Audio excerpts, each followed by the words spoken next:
Many of us grow up believing that being liked by everyone is the key to happiness. We chase approval, hoping it will bring fulfillment.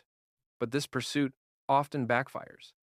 When we try to please everyone, we risk losing our authentic selves, feeling alienated, and burning out from maintaining inauthentic connections. Why do we crave approval so deeply? It's rooted in our evolutionary past. Humans are wired to belong to groups because belonging meant safety and survival. Our brains interpret social rejection much like physical pain. Loneliness triggers the same neural pathways as injury, making the need to be liked a fundamental human drive. Yet, here's an interesting twist. We overestimate how much others think about us. This is called the spotlight effect. We imagine a spotlight shining on our every move, magnifying our flaws and mistakes. But in reality, most people are focused on themselves, not scrutinizing us as closely as we fear. So, what do we lose when we try to be liked by everyone? First, we lose a coherent sense of self. Constantly adapting to please others means we never fully know who we really are. Authenticity requires strong preferences and passions, which naturally lead to some people liking us and others not. Being a social chameleon may make you more palatable, but it often breeds distrust and superficial relationships. Second, we lose the chance to find our true people, those who genuinely appreciate us for who we are.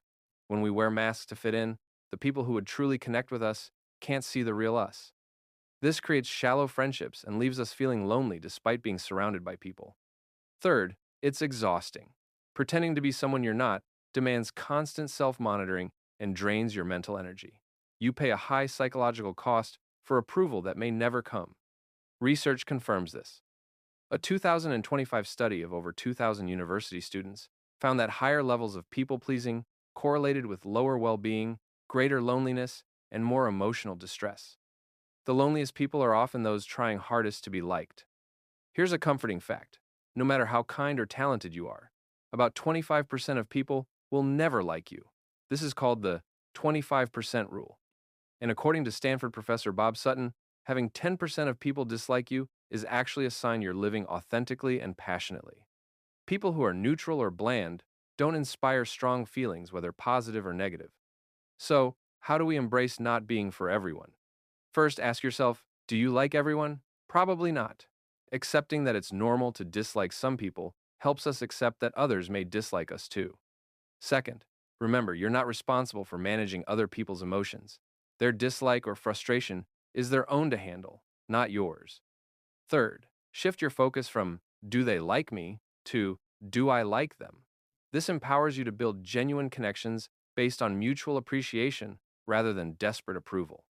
Fourth, reflect on your fears of being disliked. Often, these fears mirror insecurities you hold about yourself. Working on self-acceptance reduces the need for external validation. Finally, separate your self-worth from your likability. Make a list of qualities and values that define you beyond others' opinions, like your kindness, creativity, curiosity, or resilience. These anchors remind you that your value is inherent, not contingent on approval. Accepting that you can't be liked by everyone frees you to live authentically, pursue your passions, and build deeper, more meaningful relationships. It's a journey, and it takes courage, the courage to be disliked. As you move through your 20s and beyond, remember, being disliked by some is not a failure.